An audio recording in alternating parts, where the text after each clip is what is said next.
we separate them into two different regions. Some of this might have to do with the geographic boundaries or how the salinity gradients change from brackish to freshwater, or what direction the water main source is that's coming through the system.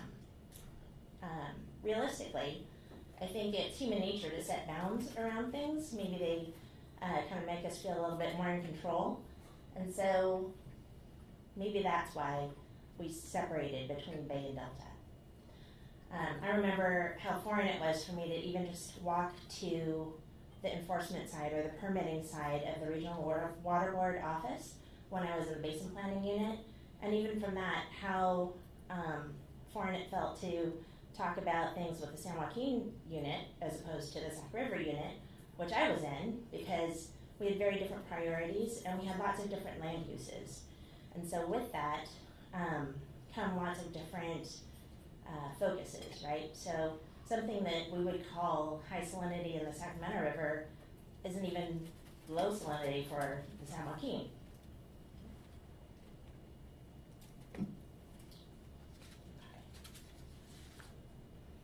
So in addition to geographic boundaries, there are a number of boundaries for responsibility.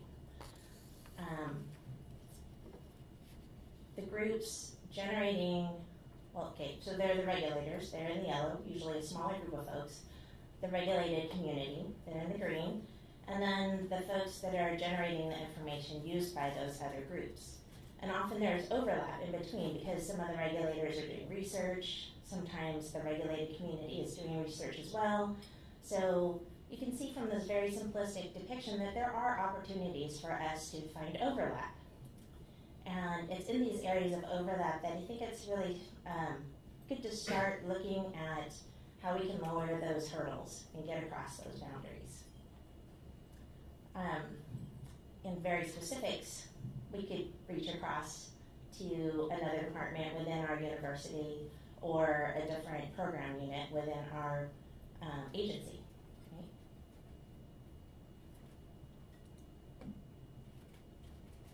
Sorry, I'm still trying to calm down a little bit. I just had a surprise right before the talk that put me into a little bit of tears, but we're going to keep going. Okay, so in preparing for this talk, I wanted to see what the Water Education Foundation was sort of tracking as far as the agencies that are the most involved with water quality issues in California. And these 22 agencies are the ones that they list as the various agencies working on water quality issues. And so it's no wonder that we have a hard time coordinating and collaborating across these various groups. And this is just state agencies. This didn't even include many other interested parties or groups that are participating in a lot of these discussions.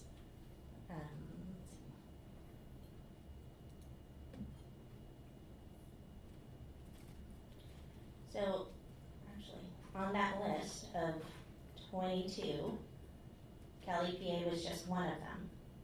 And within Cal EPA, there are 6 divisions. There's the Air Resources Board, the Office of Environmental Health Hazard Assessment, or OEHA, Department of Pesticide Regulation, Resources Recycling and Recovering, or Cal Recycle, the State Water Resources Control Board, and the Department of Toxic Substances Control. And in many water quality venues, OEHA, DPR, the State Board, and DTSC are at the table. And in some cases, they've even included the Air Board, like for aerial deposition of mercury. This doesn't include,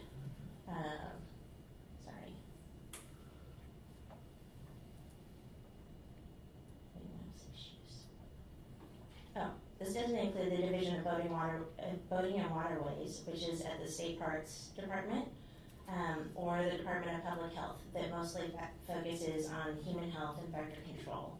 But both have very strong interest in various water issues too.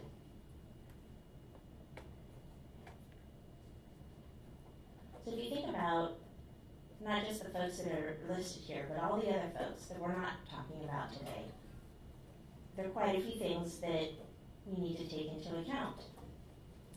At the State Water Board, there are 4 divisions: the Division of Drinking Water, the Division of Financial Assistance, the Division of Water Quality, and Division of Water Rights. And since I started the Water Board, I decided to start there with sort of this Clean Water Act, Port of Cologne perspective.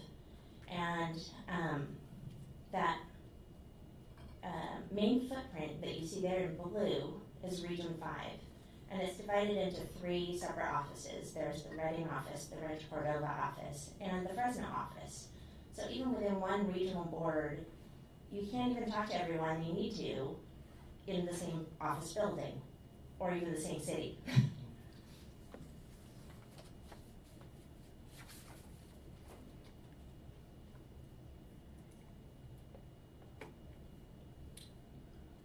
So the Division of Water Quality has 21 programs, including SWAMP, the Surface Ambient Water Monitoring Program, the Water Quality Assessments, the Water Quality Monitoring Council, and Water Quality Standards. And all of these folks really focus on beneficial uses and answering questions like, is it safe to swim? Are the fish safe to eat? Is it safe to drink? Is it safe for aquatic life? So they're very focused on beneficial use attainment, right? And this is where the entire delta was listed as impaired on the 303D, 305B integrated list for impaired waters of the state because of unknown toxicity. And in addition to this unknown toxicity in the entire delta, there were also additional listings for dissolved oxygen, mercury, and pesticides as well.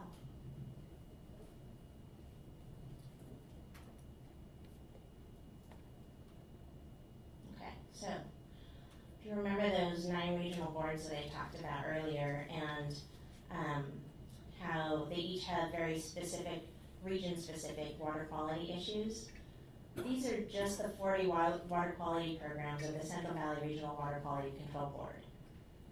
And these things range from underground tanks to groundwater, surface water, point and non-point source discharges, timber harvest, and wildfire response. So quite a diverse number of programs, 40, just for one regional board. And so with all of these diverse issues, let's just focus on the Delta water quality.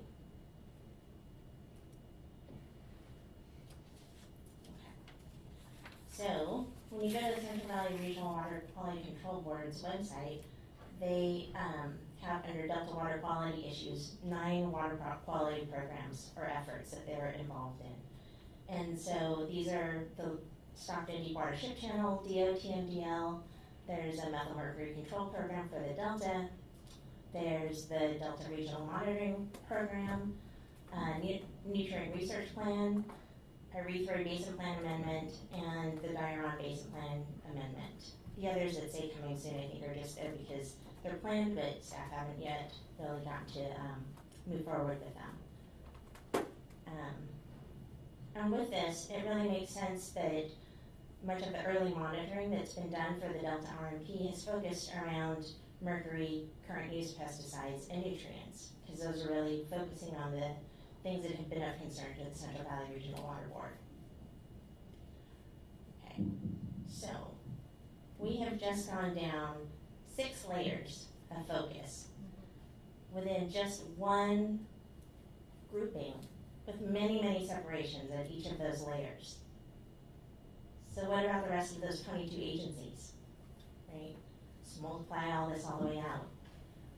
Plus, we didn't cover any of the local agencies or the other federal agencies that would likely have similar divisions and layers down as well. So really, it's no wonder that we have trouble communicating across these boundaries and in these little stovepipes that have been created over time.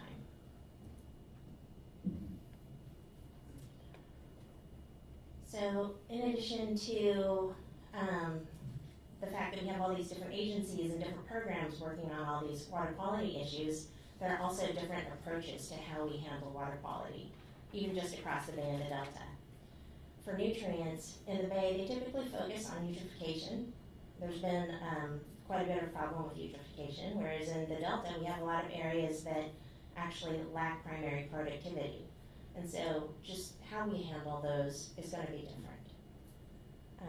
There's site selection difference between how our various regional monitoring programs have been focused, and as you see in that darker picture of the map, those are the Bay's spine sampling sites.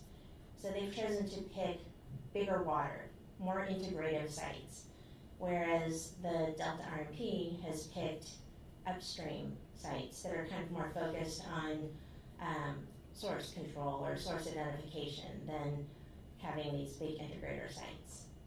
So just how we approach water quality and what we're looking at are very different.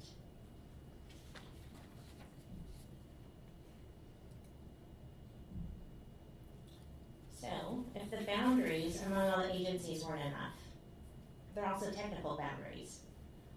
And when we say water quality is up to people, some people think of temperature, dissolved oxygen, pH, EC. Maybe they'll think about nutrients. Some folks will, and the ones who are the ones that think about nutrients, there will be a subset yet of those who will also think about chemical constituents too.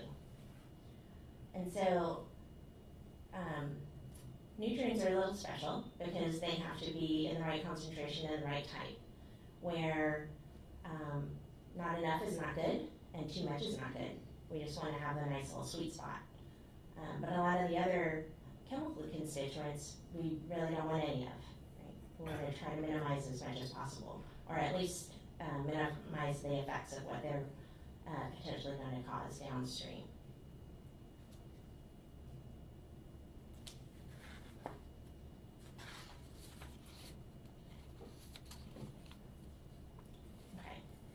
So additional technical difficulties come with all the various disciplines that are used for addressing and assessing water quality. And just a few of them are biology, biogeochemistry, toxicology, hydrology, statistics, economics, sociology, and information science. And so if we have to think about all these different disciplines, we need to look at them together in a way that helps us test multiple stressors and understand the different pressures involved with making certain decisions. There are going to be give and take sorts of decisions that have to be made, and the more we can understand each other, the more that we can agree on the basic level of things, like the data and terminology, I think the better off we're going to be as we get towards those things that do involve the pressure-making decisions. So just terminology differences are something that give us pause as well. Because if I'm talking to someone from regional SAN about discharge, they're usually thinking about the discharge that comes out of their wastewater treatment plant. But if I talk to someone from USGS, they might only be thinking of flow, not like a point source type of thing. So just clearing up those sorts of communication bobbles are going to help get us a little closer to bridging those gaps. So this is a slide that I borrowed from Richard Connon, and I just really love it for its linkage through the fog that divides the Bay and the Delta.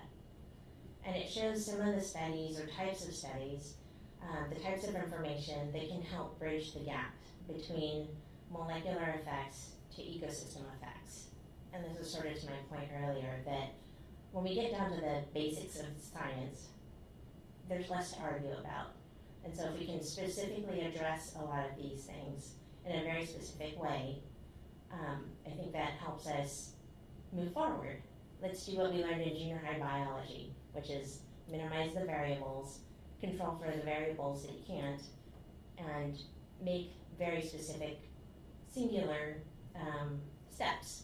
Let's not make too many leaps, because when we have to make leaps, people start getting less comfortable about what we're understanding.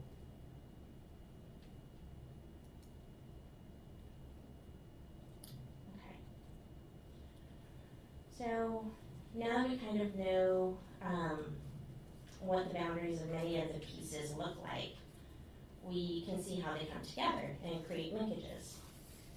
And I literally been pushing this presentation off for weeks because things just kept coming up, right? But I had an epiphany, and I thought, we need to stop looking at boundaries as things that inhibit us or hurdles that we have to get at. These boundaries are the edges of the puzzle pieces that show us how we match together, right? I remember in my earlier years, I could only get fish biologists to care about water quality by talking about water quality as part of that fish's habitat, even though all they were really concerned about was like physical habitat. And so we kind of got along a little bit, and maybe a few people here and there started to believe in, oh yeah, maybe it has some effect on it. Well, as those people started to believe, then we could start talking about things like water quality and food web. And so thinking about water quality and how it can affect primary productivity, secondary productivity, and on up through the predators, how can we get those folks who only really care about that top level predator to also care about water quality? It kind of made that chain for them so they could see the value in each of those little levels in between. And if they could see those linkages, then they could see the value in the specific piece itself for what it was, and not just as the food for a fish. Anything else I wanted to say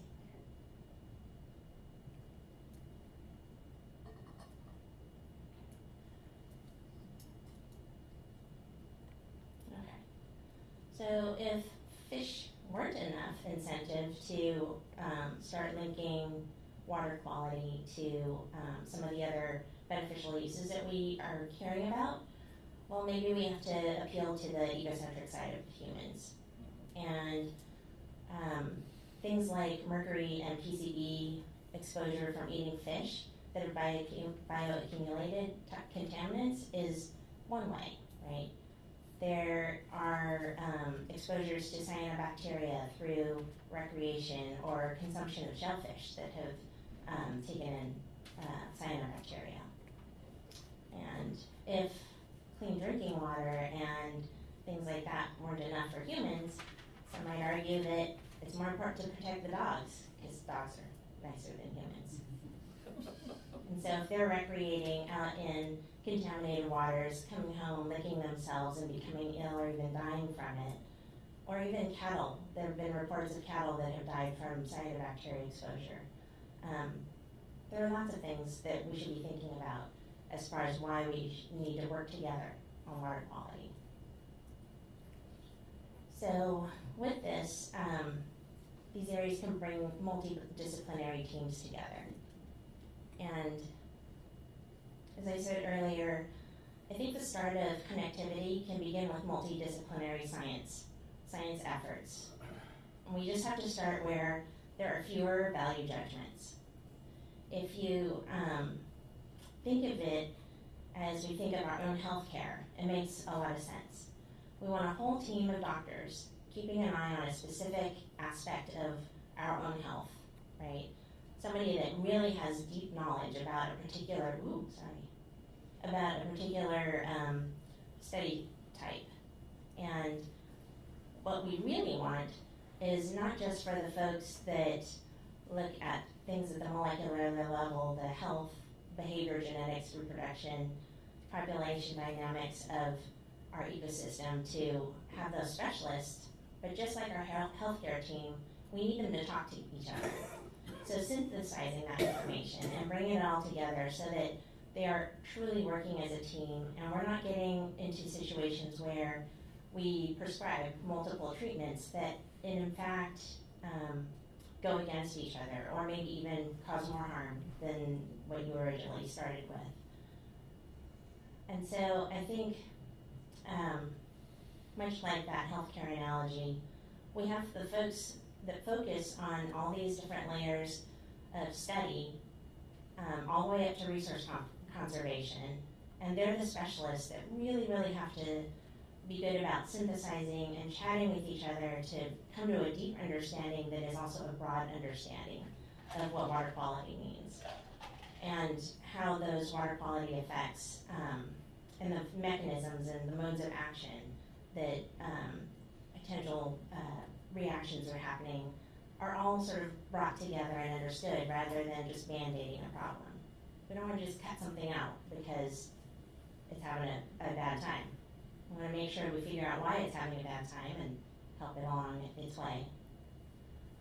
And so with synthesis, we can better understand things like food web and more diverse topics.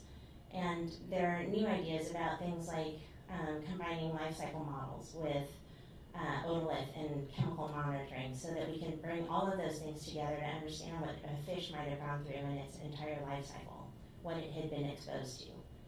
And if we know things like that, it can better inform our monitoring and where we should focus our very limited efforts, right?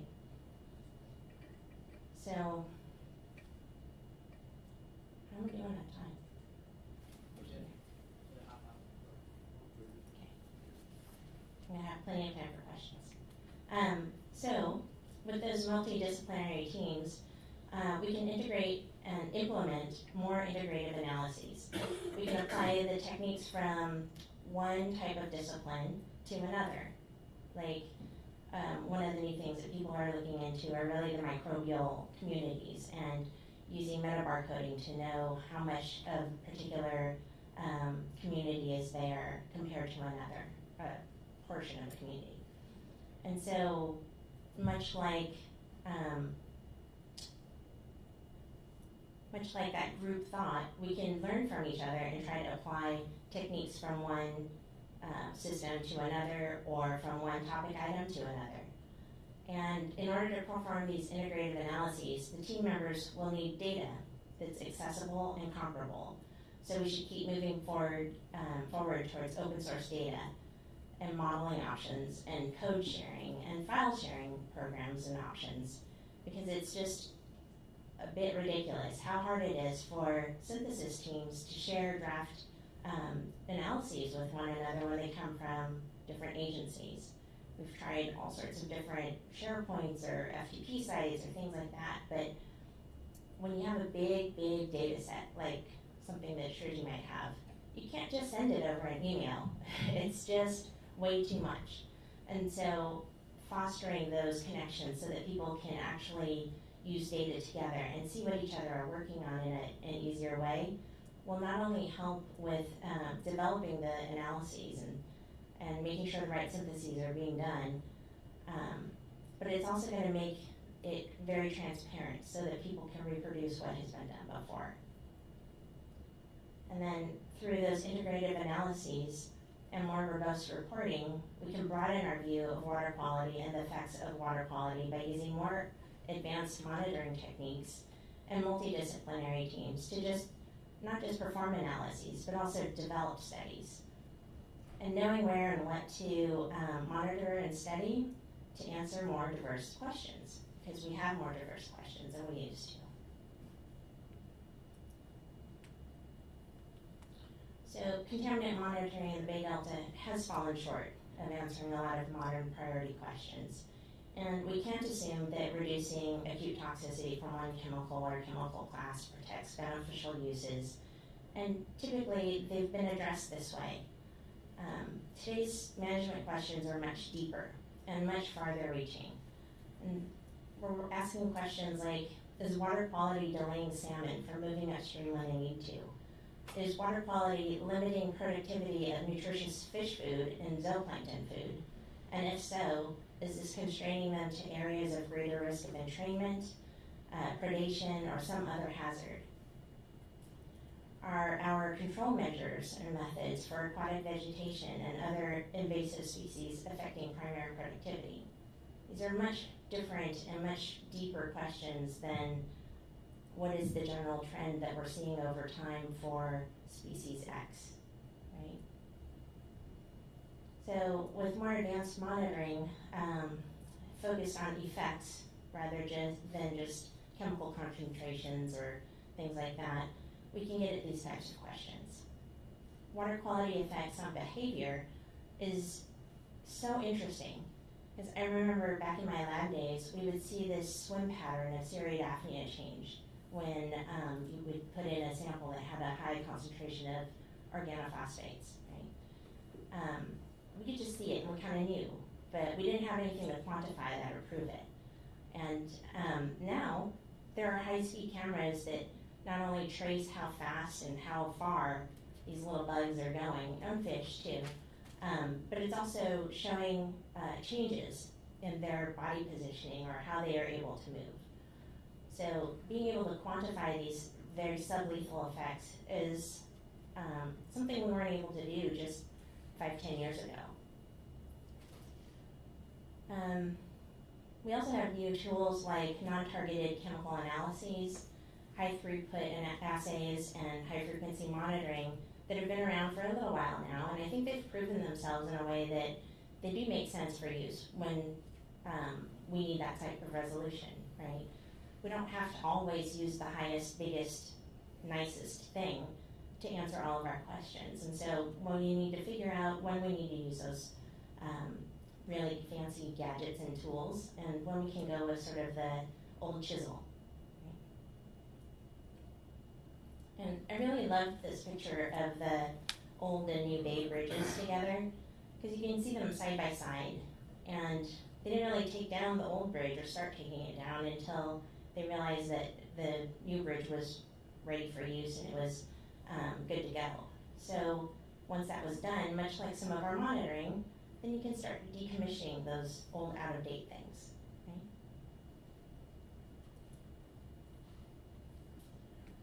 So remember Richard's foggy bridge figure that I showed earlier? There are many of the same areas of study in human health as there are for aquatic life. And we can't just look at different concentrations of things in our blood to figure out why you're ill, right? So why would we do that to the ecosystem?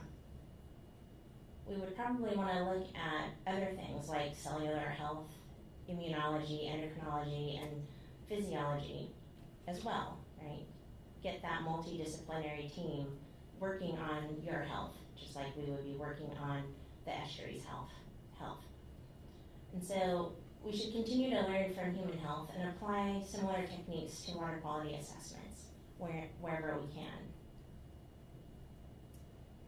And there are a number of linkages that already exist, and so I just pointed out a ton of boundaries and wanted to now focus on where some of the glue lies from Peter's old gaps in glue.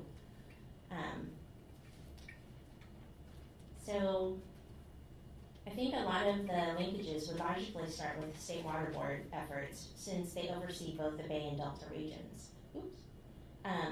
But Operation Baseline, but here at the Stewardship Council, the Nutrient Research Plan over at the Central Valley Water Board, and the Nutrient Management Strategy over at the Bay Board are a really good example of a place or places where a lot of folks have come together and they not only participate in those individual groups, but they participate in all three of them, right? And not only do they participate in all three of them, there are folks from all three of those groups in each of those efforts.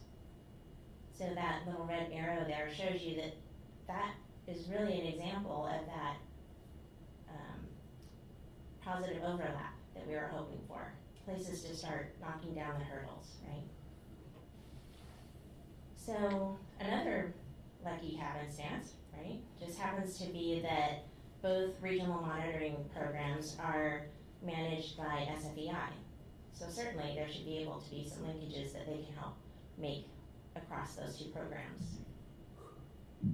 The Interagency Ecological Program Contaminants Work Team is a particular favorite of mine. But it's another group that's been well established for a long time and has had participants not just from the Delta or just from the Bay, they've been from both. And not only that, they actually reach outside of the state now. And so getting people the forum to talk about the issue in a very broad sense is super beneficial. I think it leads to a lot more ability of bouncing ideas off of one another and just helps to forward everybody's individual pieces a lot better.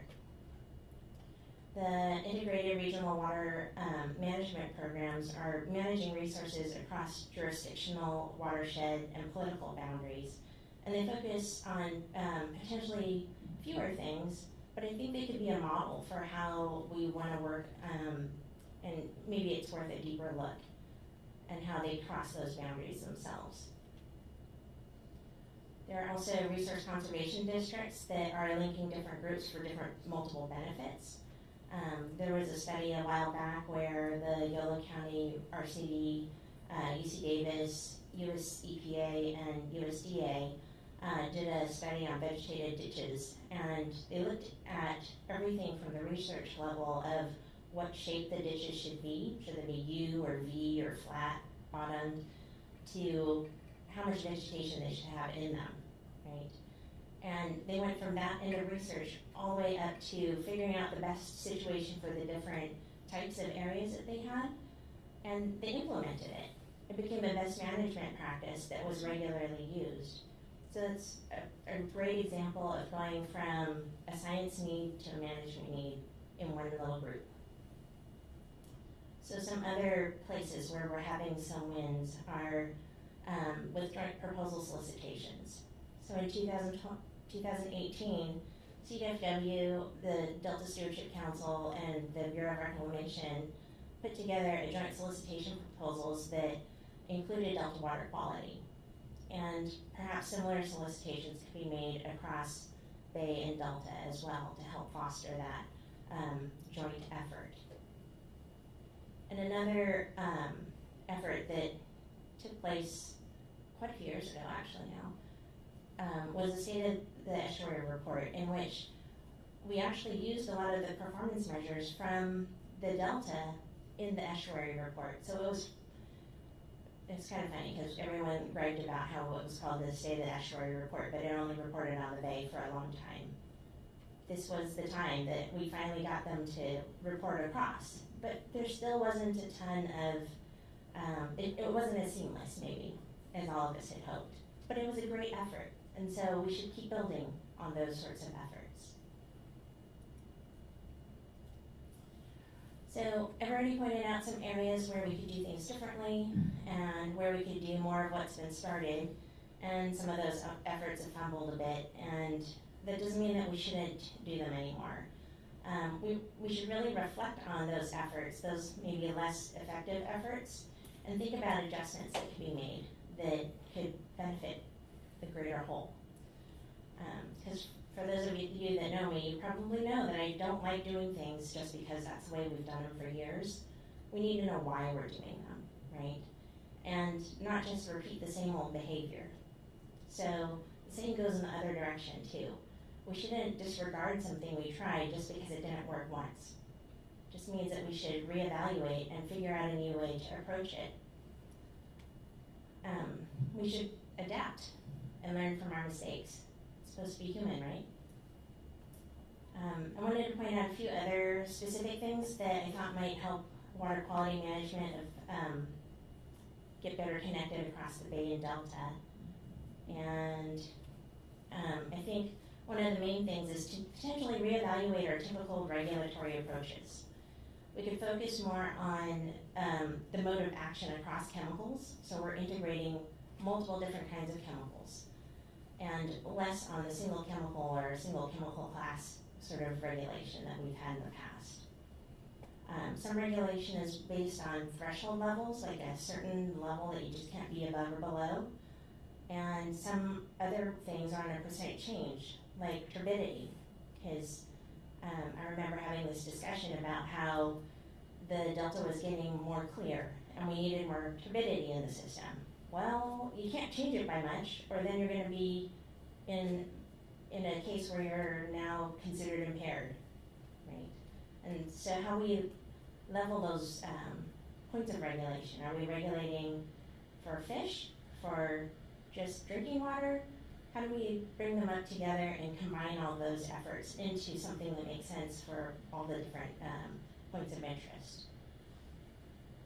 So maybe there could be things like ranges, especially when you're looking at multiple types of stressors. And ranges maybe more amenable to including more diverse needs, like other species other than the primary focus. We could start thinking about what it would take to diminish negative effects rather than just assessing chemical concentrations.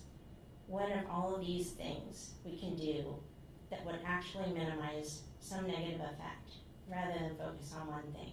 I mean, this is really the multi-stressor thing that a bunch of us have been touting for a long time, but I just feel like we're sort of caught between how a regulator has typically managed with the tools that they have versus what I think our ecosystem is asking for us. So I think we could also look to, sorry, I lost my place.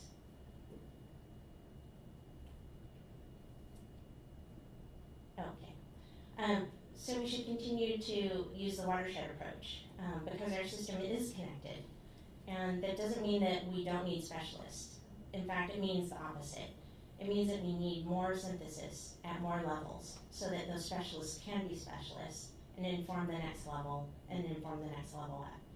If we just go to that broad range, we're just going to look at all of Northern California together, we lose a lot of the granularity that we need.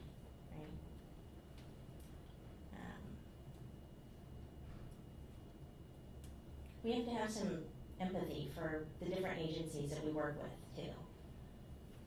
Recognizing that we all have different charges. Some might have a little bit of overlap, but some might have very different or opposing missions.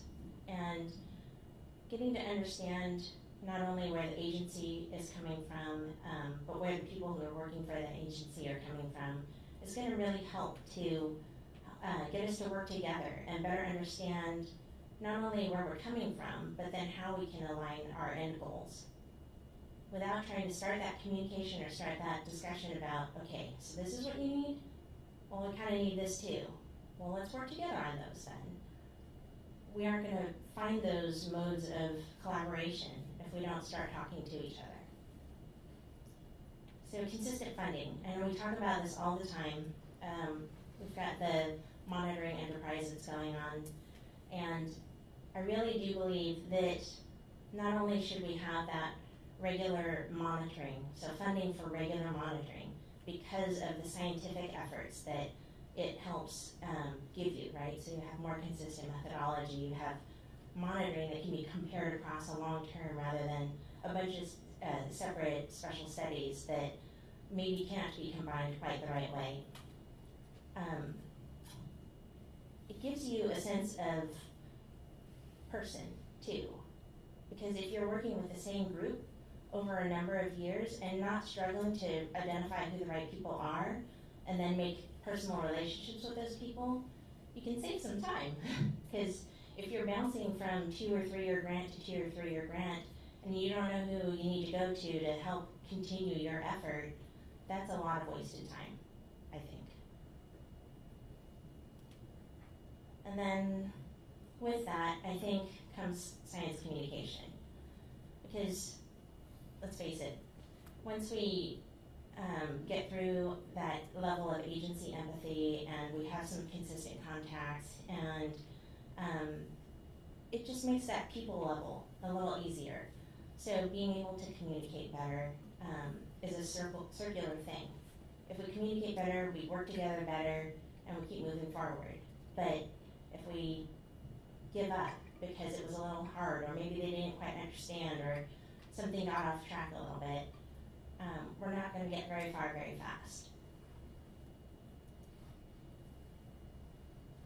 So, I think there's a lot of value in having separate manageable efforts that are focused, like those doctors in that healthcare team analogy that we had. Looking at things regionally really gives us that level of granularity, but there is a risk of sort of siloing ourselves like we used to, right? where folks will just work on their specific thing and not really look out to see how they're connected to anyone else. And so the key is really to not let ourselves fall back into those silos and stovepipes. We have to reach across that cubicle wall, reach across to the end of the building, or downstairs, or to another office building, or out to the other region, to a different agency. Because sometimes taking things one step at a time is what you need to do. And sometimes trying the same thing over and over in different ways is what we need to do. So, like my son, who when he was 2, would bomb down the driveway on his little push bike, and he loved it. But then, eventually he decided, I'm gonna bomb down the driveway on my scooter.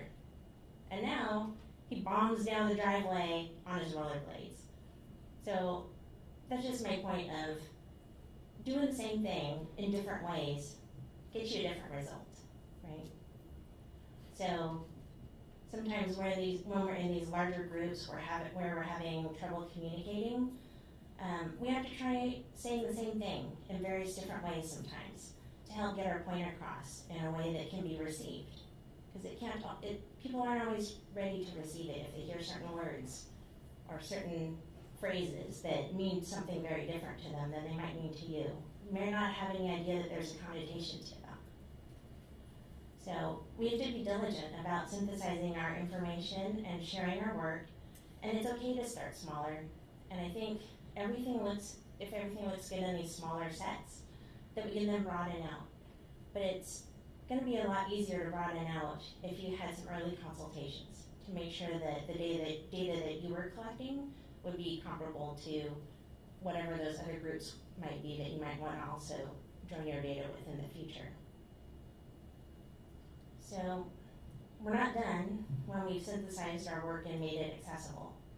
We still need to focus on making the messages convey the meaning that we mean them to convey to others. I know what I'm talking about. You probably don't. But if we're making a concerted effort for each of us to try and communicate with the right meaning and the right topics that help connect us better, then we can also get farther down in getting past those barriers that I now think I see as puzzle piece edges. Just have one more. That's it. That's my time.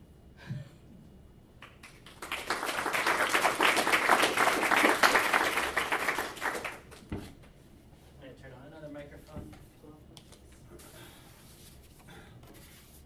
Again, I'm sorry I was a bit discombobulated today. Testing. Okay.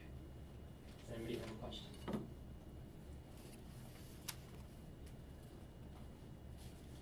I was so confusing, there was something left to think about.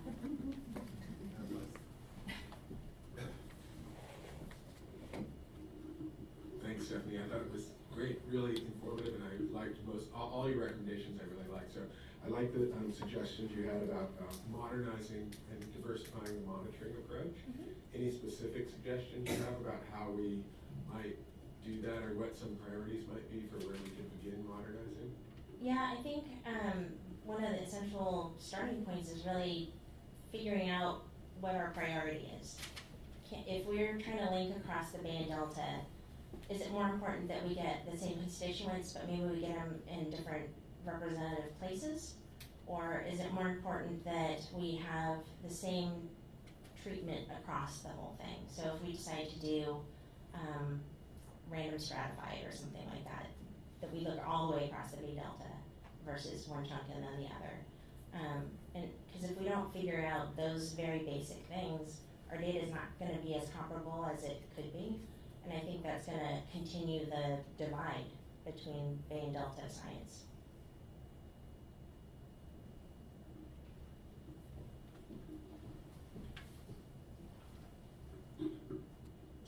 I wasn't here for the beginning, so you may have already answered this question, but how much progress do you feel you've made in that multidisciplinary team that you're promoting? Obviously, you probably have some of your own projects going on. Yeah, so I unfortunately don't have a lot of multidisciplinary team experience that have bridged across the Bay Delta, but one very, one comes to mind very quickly, and that's the Cash Collaborative. And so in my previous position, we put forth a solicitation, a competitive solicitation for folks to help look at food web effects on Delta smelt. And we ended up with a team of teams that ranged from water quality to water quality effects on invertebrates to invertebrates, whether or not they were in the stomach or guts of fish, where the fish were, and then sort of on up. So it bridged all the way across. And when the different groups first were awarded their funding from us, the first thing we asked them to do was to come together for sort of a lab meeting to see where there might be opportunities for them to either use the same types of methods when they weren't already proposing to, which was a great thing that did happen. One of the teams adjusted their methods to be able to be more comparable with one of the others. And the other thing was sort of more when and where you might be sampling that you could work together with others and make things more efficient, right? So at first the group came together and it was a little hard nudging people to share their draft data, but we made it a thing in their contract. Their deliverable was to go to these quarterly meetings and present their draft data in front of the rest of the team and in front of the other people that are working in that system. So this was focused on cash flow. So there were a number of other folks that we weren't funding, but we knew were working in that cash flow area, and we bribed them with donuts and coffee, or bagels and coffee, and got them to come chat with us about what they were working on so that we could help identify areas where we might have overlap with our teams as well. And so I think using that same premise over and over again and broader is what I'd like to see.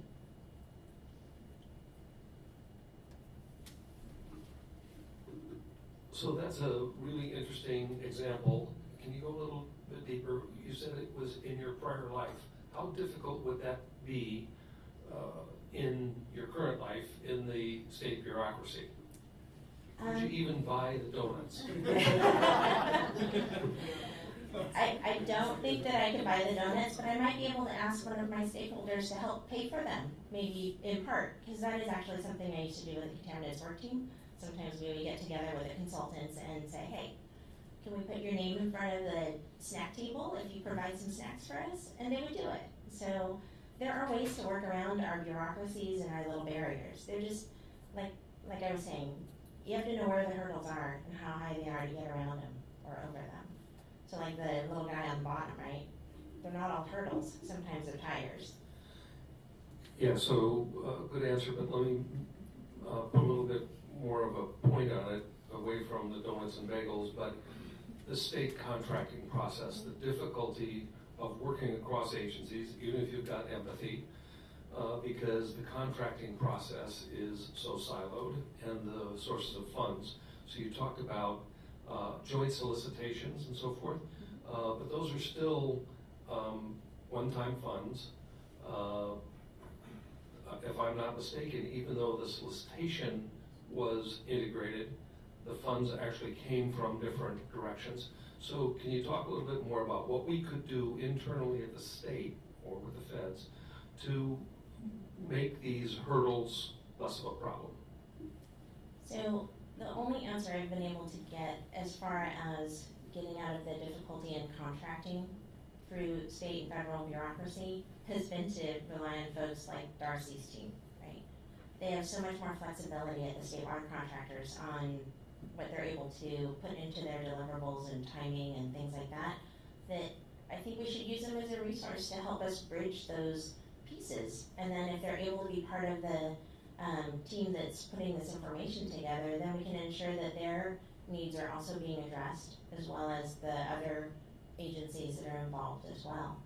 So, true, the solicitation in 2018 had separate pots for separate groups, but it also enabled us to bridge some of those other gaps, because our Prop 1 funding couldn't go to certain efforts, right? But then the science programs funding was able to. And so we're able to help each other kind of nudge pieces. And even if it came down to the level of, well, maybe we have to pay for 2/3 of this project and you guys pay for the other third, that'll get us farther. And it's another building piece. Just don't make the PIs do another report. Have them do one consolidated report. That's what I always asked of folks. If they were in a team effort, treat it as a team so that we can see what the studies mean together. Because that was really the one thing that I think people forgot to do in the past was even when we were able to make these little separations in the contracts to be able to get past some of these bureaucracy type things, we forgot to say, okay, but even though you're filling in for me for this part, you guys write it up all together so we learn from the whole thing. Don't just take what you write up for you and you write up for you and then maybe somebody will put it together in the end. Hello. Hi. You showed a slide with about a dozen different agencies that had responsibility for Delta water quality. Do you have any suggestions on how to make things better for Delta water quality by changing that organizational structure, either consolidating agencies or maybe, I dare say, adding more agencies? So are you talking about the initial 22 from? Yes. Okay. Yeah, I think it's hard because they really do have so many slightly overlapping but very different purposes, right? And I think that's what sort of gets people in this mode of thinking, oh, there's got to be an efficiency that can be made there. But I would argue that there's an efficiency by having a little overlap sometimes, because that's what helps your communication. If folks are trying to winnow down these agencies so much that they aren't able to see each other at the same meeting once a quarter or whatever it is, we lose a lot of that connectivity. Because sometimes we just forget. We forget to say something. But if we see that person all the time, it just comes out, right? So I don't think I would push to decrease them. I just think that we might be able to use some leadership in how we unite them. So how they communicate across each other. I don't know who that person is though. Great, thank you so much.